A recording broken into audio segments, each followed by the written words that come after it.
Hello, it's me, and in honor of my 6,000th subscriber, I'm going to roll out a puzzle that I've had a couple of requests for. This is the Prter Octar puzzle. So what is a Prter Octar and why do they call it that? Well, when looking at it, it looks like a normal 3x3, moves like a normal 3x3, but it's got these little X's over here and the strange octagon shape in the center. Well, this octagon shape actually is something of a guide of the various moves that this puzzle can make. Now, this puzzle reminds me a lot of the mix-up cube, which is this. And that's because in addition to moving like a normal 3x3, it's got this hidden move where a corner can become a center, or rather an edge can become a center. So you can turn this here and we can turn this around just like a center, and centers can actually become edges like these two. So in that, it lends to a little bit more of a challenge. Well, this does something like that, because when you look at this, if you were to take these X's and put them up in this level over here, then you can move this layer here. And then if you line up this line over here too, so that it's at 90 degrees here, this can move also. And when that happens, you can actually start exchanging things. You can exchange edges for corners. As you bring that down, now this is in corner position, and this is a slice of the edge. And so too, this edge here, or this corner here, is now in edge position. So like the mix-up cube, you can take one piece that normally belongs in one spot, one slot, and put it in another slot. Now if you notice, there's 1, 2, 3, 4, 5, 6, 7, and 8. So that's why it's a Prter Octar. The octastar means that this octagon, it can actually move at every one of these planes as you turn it around. So if you get a perspective on that, this is kind of like a vertex or an axis turning octahedron, but sliced down to a cube shape so that you have this guy. But not all of them can do that. You don't have all of these in every edge. So in many ways, this is kind of like a bandaged version of that puzzle. There's a non-bandaged version of that puzzle that's out there too, that's not mass-produced, but you can get it on Shapeways. But this one is mass-produced, can be gotten. Now I'll tell you, I enjoy this puzzle, I enjoy solving this puzzle, but in many ways I also really dislike this puzzle, and the reason is because of the stability. Now notice when I move this puzzle, and I'm going to forewarn you on this, if you should buy this, you've got to move it very carefully, because pieces don't just pop, it explodes. This is held under such tension that if you make a wrong turn and one of these little pieces decide to pop, at least 3 other pieces are going to follow it until next thing you know, you have a handful of crumbled pieces. And then you have to go through the process of putting it in. Now, if you're lucky enough to have just one pop, they're pretty easy to pop back in. But if you end up with an exploded puzzle, quite frustrating. So just be very careful with this. Bear in mind that in order to make all the potential turns with this puzzle, what you have to do is you have to have all of the X's, all of these octastar type edges in one level. And when you do that, then you can start moving things into a level over here. So what I'm going to do is I'm going to scramble it, but I want you to notice some of the structure here. The center has these extra corners here. So these are center pieces, and these are edge pieces. However, because this corner and this edge piece can be interchanged, in many ways this can almost be looked at as just kind of a specialized corner piece, or this can be looked at as an edge piece as well, so they can be swapped. So really, I just look at these guys as the reducing edge and these as the swapping portions that can go from one place to the next. So what I'm going to do is we can just do a scramble as a normal 3x3. Really doesn't take too much, doesn't really matter. But once we've done that, in order to get the better scramble, we're going to put these on the same plane and then start making our turns. Turn over here, let's say, and now we can turn this guy. I'm just moving it by 2, but as long as I have all of these in the same plane, then I can continue the process of turning. So now you can see that pretty quickly we're finding ourselves in a very unique scramble type state. Now looking at this, despite the fact that I've got corners in edge slots, I can still move this the same way. I can still move this off kilter, And what I'm doing here is I'm actually moving away these center pieces from each other. Move this here, move that here. Now what I want to do is scramble these edges as well, trying to get a very good challenging type situation.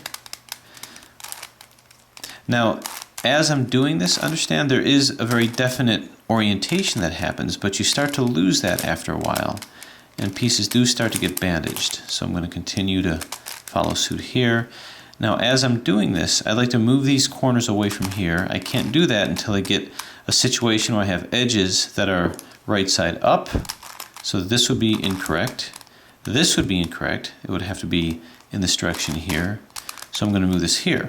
So now all these are correct, which means that I can move it off to the side and start moving these things out. And I'm just moving these center pieces away.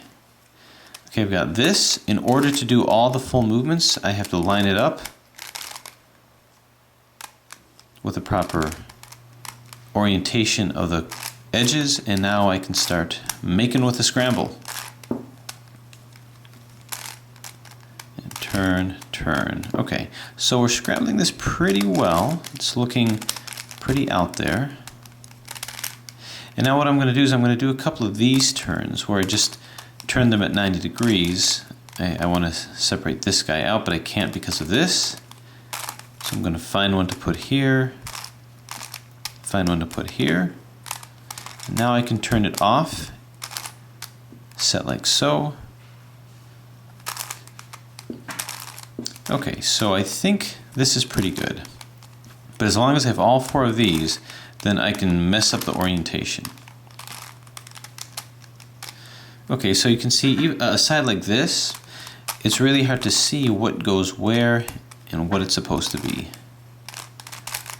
Okay, not too bad. Now notice I've got to move this very carefully. This is a very fragile puzzle. This is too many oranges associated with it. So I'm going to find my way to here, here, and here. Once I've done that, I can now move it off to the side and start moving these things away, just to enhance the challenge as much as possible.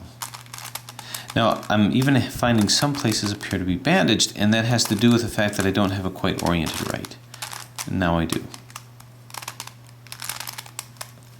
And turn. Okay, so take a look at that. This is one of the most unique scrambles of what started off as a normal looking 3x3 as you'll ever see. So how do we do this? How do we solve this? How do we put this back in? Where do we start?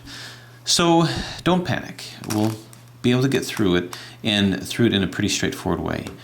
There's a couple of things that you can do. I don't like to backtrack on steps. A couple of them you're going to have to do. But what I'm going to do is start off by reducing the centers, reducing these centers over here. To reduce the centers, I need to put in these little triangles. But you're not going to put all the triangles, because notice some of these little triangles belong with the edge and some of them belong with the center. Now which is which? Well, you can look at this and say, well, this belongs with this edge, so it's got to be over here. But maybe this belongs with this edge. So what's the edge? Is it this or is it this? Collectively, which one is it? You're going to have to kind of decide which one that's going to be. And you've got to be careful, because either the center can be like this or it can be like this. Is it supposed to be one way versus another? And the answer is yes, it is. And if you don't do it the right way, you can end up with a parity of corners. And I'm going to show what that is, but we're going to be preventing and avoiding that parity. We're going to be practicing preventative solving. Anyway, what we're going to do to get our orientation, we might as well start off with a white. I'm going to say that this one is going to belong as a center piece. Despite the fact that it's here, this will be the edge piece over here actually, and this will be an edge piece somewhere else. So I'm going to say that this is the center piece. So I need to put one here in this position. So I look over here and I see that this white can occupy that, so I'm going to put it here because I'm creating sort of a line over here. Not here, that's going to be part of an edge. So I want to try to move it in, and bang. So I've got these two, and I've got to put two over here. Now this is done just by positioning. This has to be kind of moved out of the way, but I'm going to want to put a white one here. Is there one that I can easily access? And no. Now if I'm going to put these in, what I'm going to want to do is I'm going to want to make sure that all of my edges are right side up and can be moved in this particular direction like that. So I need to put one here and here. Well, here's a white one here, so I can just go splat. And that's in. Find one over here. Here's some white ones here that I can use. Now what I'm going to want to do is take this and move this up here, but how am I going to do that? I can't just move it here. This is blocking it. So to make that happen, I'm going to have to put all the proper orientation of the proper edges here and here. Now I've got to take this, I'm going to move this across like that. This is going to be the proper orientation, and I don't want to destroy this as I'm moving this down to here. So I'm going to go 1, 2. Now I've just got to move the same one here, so here. So now that I've done that, I'm free to move it in any perspective. So this could be the right orientation or this. I don't really know, and it doesn't really matter at this point, but now I can take this and simply move this where I want it over here. Now in order to do that, I can't do that with this in that position. So I've got to go 1, 2. So this is right side up, this is right side up. This one has to be right side up as well. So I'm going to find one here, and why don't I go like splat. Now that I've done that, I can take this, and I can orient this like so. I can do that because I have all of these edges properly placed. 1, 2. So there it is. That's my first center reduction. Ignore this because this is going to be the orientation. Good, good, good, good. This is a white one that just belongs with this edge. So let's see where things go with the next one. Remember, anytime you want to do the proper octagon type movements, you have to have the edges properly oriented. So let's say I want to do this one. Because it's a 3x3, the center color is already provided for me. This is good and this is good, so we just need to move 2 blues in here. So what I'm going to do first is let's move the edges correctly. So here's a correct edge over here. Here's a correct edge over here. Now I'm not going to destroy anything here because this is the orientation that's just centerpieces. So with this orientation, I'm just moving these as edges. Good, good, good. And I'm going to move this around until I find another good one, and good. So now it's just a matter of moving this. I can move it in this direction and just put blue center triangles right in here. Do I have any that's available? Well, there's this and there's this. So I'm going to move this in this position over here first. And I'm going to take this and I want to move this to the side. But I need to be able to coordinate that with the proper edges here. So let's see, with the proper edge, I can move this in, but I got to be careful because I move this out. So that's not going to help me too much. What I need to do is get this up here and keep this down here. So this is just a matter of moving things around kind of intuitively. So that's here. So this is fine and this is fine. Now this was taken out, but that's okay. I'll just move this over here. So this is good, this is good. I need to move one into here. I like this here. I want to move this down to here. So I'm just going to move this down.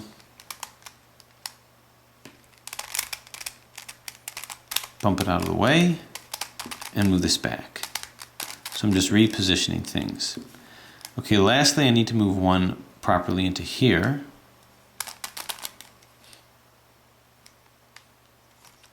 And let's see, I've got this one, but I don't want to move this one out of the way over here. So same kind of thing. This is just positioning. You can do it any technique that you want, but I'm going to move this up, turn this here, and move this back down. So this is good, and this is good. All of this was just to get this in a position where all of these are in, and all of these are in. Because once I have them in, I'm free to move in any direction here. So this blue can come into this position here.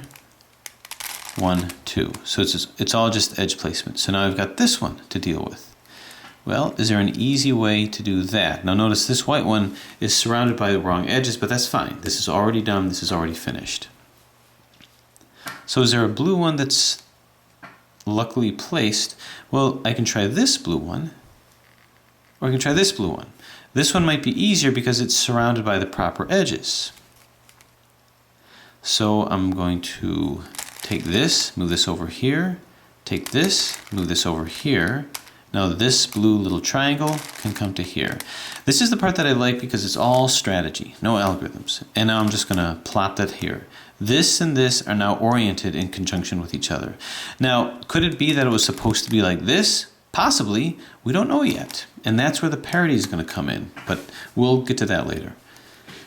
Now we can try this one over here. This is in, we can try any other one really. Why don't we do the green one? Only because I've already got two here. So I've got all the right edges here. So what if I brought this up here? Luckily this is the right edge as well. And I want to move the green one here, so it's pretty simple. Turn this over here, move this down. So now this is in. Didn't destroy this because this is properly oriented.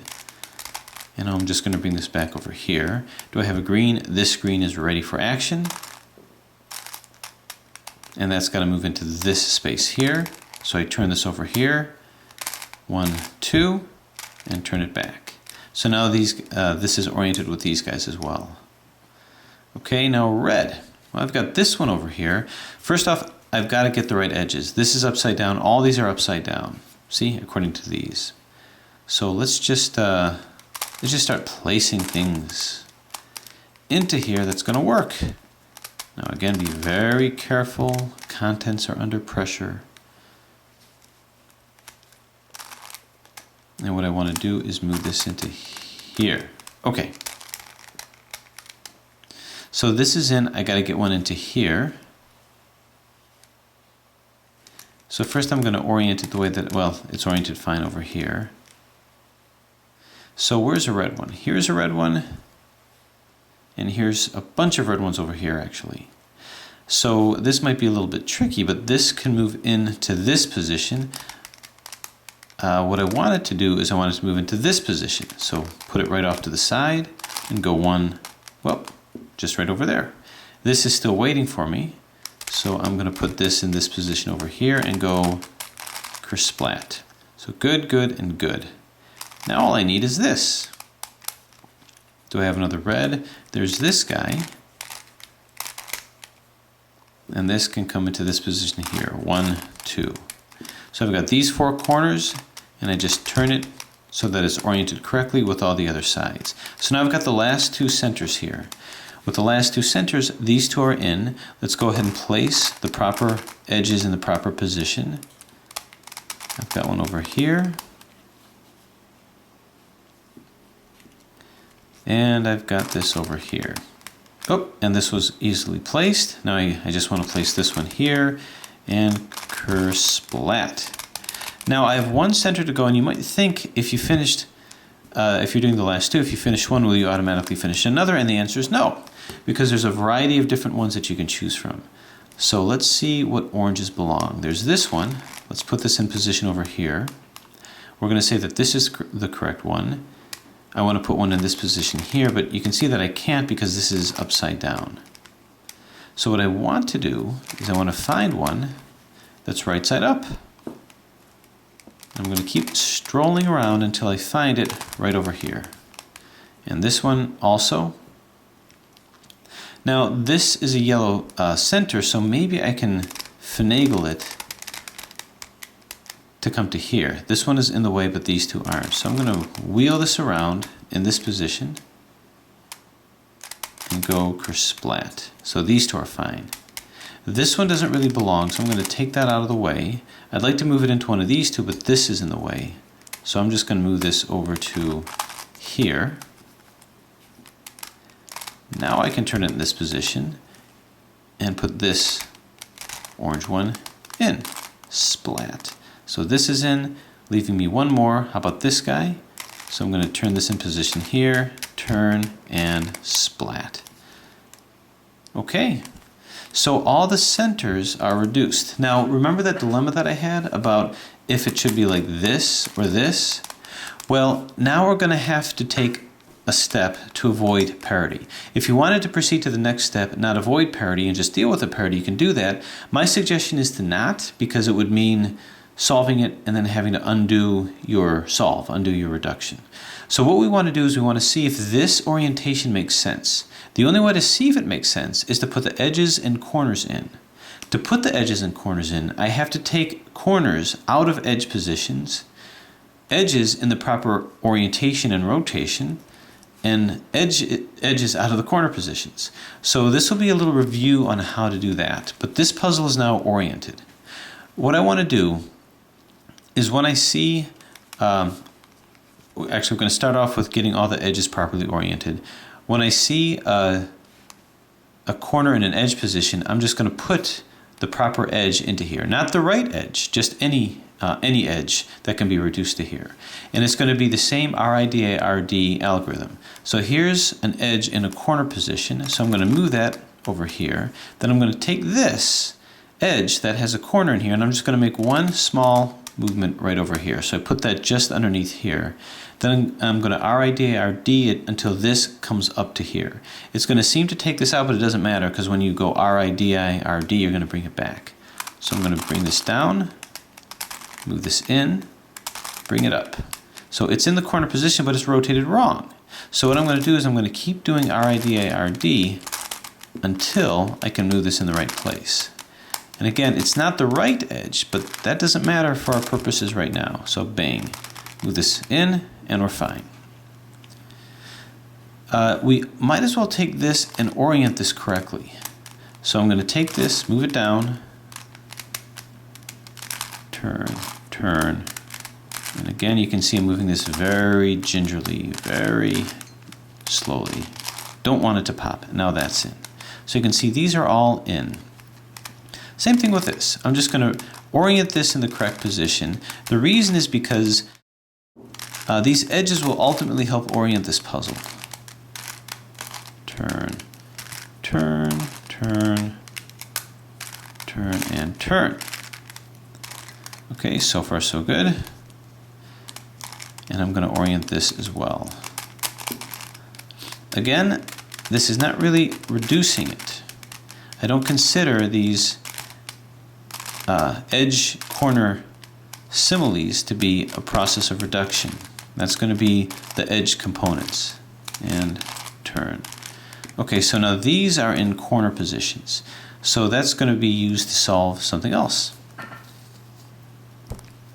So I'm going to move this up to here, and I'm going to find these that happen to be in corner positions. So I'm going to move this down here, and this is a corner, an edge in a corner position, so I'm going to move this over here, just off to the side, and bring this into here. RIDI, didn't quite fit. Could get a little confusing, but it's this one. This is the guy we're looking for. Not yet. And I'm moving this in the way I would move any edge, and now that's fine. This, well, that just needs to be rotated. So this is kind of an introduction on what you're going to be doing toward the very end of this solve. Turn and turn. Okay, I'm going to move this into here. Now I see that these two need to swap. To do that, I'm just going to move this down to this level, put it just below where this is going to end up, move this into position here, and move this in. Now notice as I'm doing this, I'm not destroying any of my centers. There's no need to do that because I'm orienting where the shape is supposed to go. And up, and kersplat. This one just needs to be rotated. Turn, turn. Do not corner cut on this puzzle. You'll have many, many minutes or perhaps hours of trying to reassemble. So you can see this is all fine. Not reduced at all, but our centers are reduced. These are just placed. We're only going to be worrying about these terminal edges here. So these, well, they just need to be turned around. Let's move this to the top and this to the top. They just need to be rotated.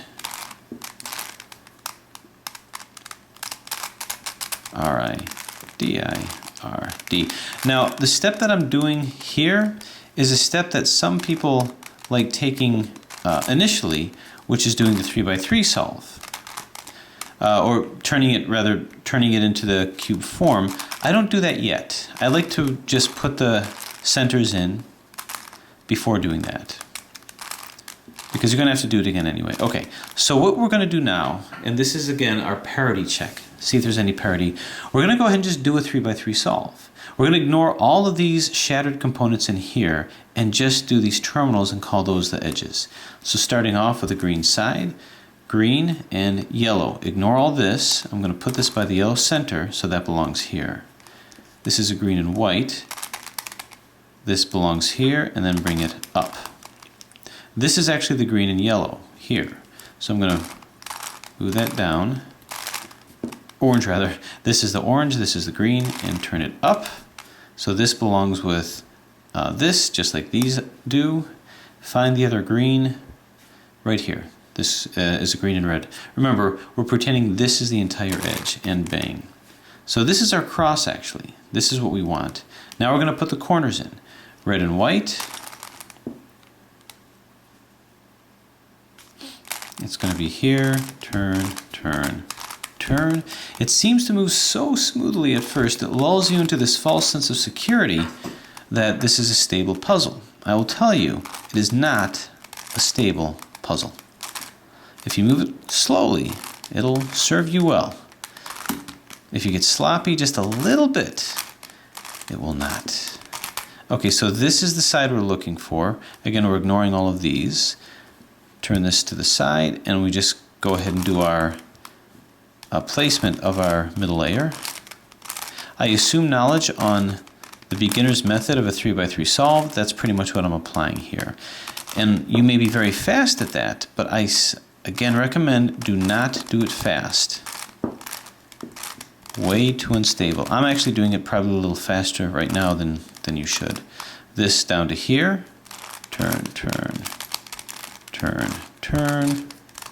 And I'm going through this just so that you can see which pieces are supposed to go where. So this is fine, this is fine, this is fine.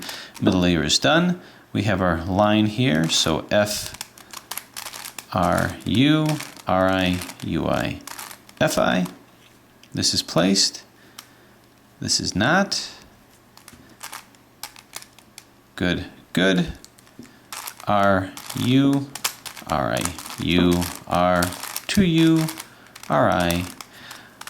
Our edges are now permuted correctly. Now corners, and this is where we figure out if parity actually exists. This doesn't belong here. This doesn't belong here. This doesn't, and this does. So in this situation, I know that there's no parity. There's no parity because I have 1 in and 3 out. Well, there's nothing too surprising about that. That's normally what we would expect, but sometimes you don't get it that way. Sometimes you get this. Okay, so basically you might find yourself in a situation like this. I actually oriented all of these just to show it. Is you've got these edges that are in. You see that this corner is, actually the edges aren't quite in yet, but they've been rotated correctly. So you see that these two corners are in. They're okay with each other. Let's say we wanted to put these in over here. So I did a kind of a partial rescramble to get it here. But anyway, this is good. This is not. This is good here. R, U, R, I, U, R, 2U, R, I. This is correct. This is not. R, 2U, R, I. Put this in here. So these are in. Now let's take a look at the corners. This corner is correct. This corner is not correct. This corner is correct. And this corner is not correct. So that's where our parity is. It may be hard to visualize it, so I'm going to go ahead and flip these up just so that you can see it. R, D, move this in. R, I, D, I, R, D, R, I, D, I, R, D, turn, turn, turn. I have to do this slowly because I don't want to risk a catastrophe.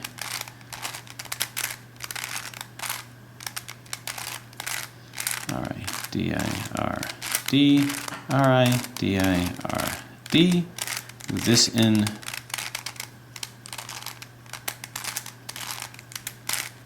R-I, D-I-R, D. Okay, so as I examine this over here, you can see this is in and this is in, but these two are wrong. Now I'll tell you that there's no parity with corners. You don't get parity with corners. So when you see something like this, in any puzzle, no matter what the etiology, no matter what the reason, don't think that this is a corner parity, because there's no such way to do that. Corners are always the ultimate calibrator. Rather, it's got to be something to do with some of the edges. So that's not the true parity. Let's say I wanted to do a swap of this and get all the corners in. 2R, U, 2R, UI, 2R, UI, D, 2R, UI, 2R, U, 2R, turn this in here. So all of the corners are in, but these edges have to be swapped. These edges are flipped. So then you can think, okay, well that's where the parity is. Now when you look at these that have to be flipped, it usually means that something else has to be flipped too, but there's nothing else here that has to be flipped. You can't flip two edges, or two corners for that matter, without flipping something else. Well, the only other way that this can happen is with what I call the fallacy of false equivocation, which means that some other edge also needs to be flipped or exchanged that has an equivalency or is exactly the same shape and size as another piece. We see this with various puzzles such as the morphics puzzles, the megamorphics, the hexaphobic. I'll see that because some pieces look exactly the same, but none of these pieces look the same. So this can happen if something has to be flipped, but there's nothing that needs to be flipped. So the equivalent pieces are actually center equivalencies. This is exactly the same thing that I see with the megamorphics. The megamorphics has center pieces. So what I'm talking about is this. Now with the megamorphics, there was a similar kind of a situation where there appeared to be a parity, but it's because these center pieces could be exchanged for each other. So we can get out of a jam by placing these center pieces or by exchanging that. I recently did my hexaphobic solve and came across that and was in a similar situation where I just had to exchange centers. Now in this case, we're not exchanging one centerpiece for another, we're exchanging similar centerpieces for each other. This is that situation of what I was talking about. The fix to this is that this is not the proper orientation. So the parity was not with the corners, nor is the parity with the edges. The parity is actually false equivocation of rotation of the center. This is supposed to be like this. That's how that's supposed to be. So what I need to do is I need to take these and shuffle it and turn it around. In order to do anything, I have to move these edges up over here so that I can put in the proper Octar position so that it can do everything. So the way to get out of this, recognizing that that parity actually exists, is go ahead and move these up here. And what I need to do is this whole thing needs to rotate this way, and upon doing that, these have to be the centerpieces over here. So what we're going to do is hold it like this. I'm going to take these two pieces over here. Now whatever I do is not going to affect the orientation of any other centers, it's just this. So I'm going to do a 2R and a 2L. Now what I want to do is I simply want to take those pieces, and instead of these being the center location areas, it's going to be like this. These will be the center location areas. So I'm just going to go 2R and 2L. These are going to be the tips of the pyramid, so if I move it back like this, these two, this has to be blue and this has to be blue. I have to find blues to put in these two. Well, I think I have a blue that's down here already. But because I'm always going to have, once I get into this configuration, I'm always going to have these to deal with. What I'm going to do is I'm just going to move these into position over here and do 2R, 2L.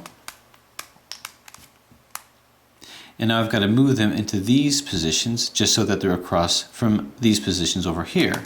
So go like clink, 2R, 2L. So now this is my new orientation. Now, because I did this, we have to bear in mind our perspective. Our perspective is this is not the right orientation, even though my corners are here.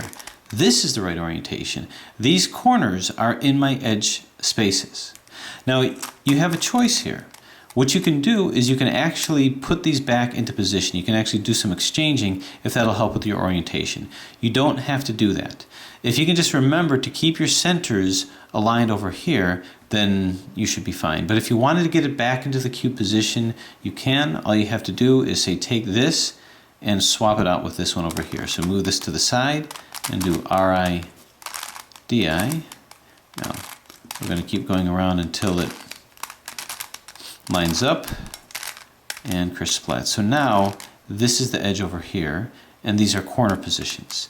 I've got this, so I can move this down over here. And again, this step is not necessary at this point. It's an extra step if you want to do it. If it'll help with your perspective, you can, but you don't really have to.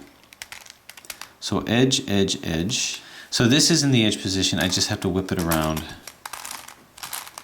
so that it makes sense. All right. DIR. Okay, now all I have are these guys. I can turn this upside down, do a little exchange with these two. RI DIR D. Turn, and we're good.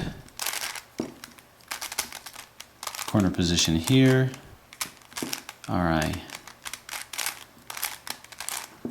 Yeah, so you don't have to do this, but I kind of recommend it just because it helps with perspective. Getting it back into the cube shape. There. Now once this is in the cube shape and the parity is fixed, then you're done. Now there's no sense in getting it into the cube shape before parity is fixed, because you can see that to fix the parity, you take it out of the cube shape. So even with it out being in the cube shape, go ahead and reduce the centers, not worrying about the cube shape, and then go ahead and get it to the cube shape to do your parity check. By fixing the parity, you'll get it out of the cube shape, then you can get it back in.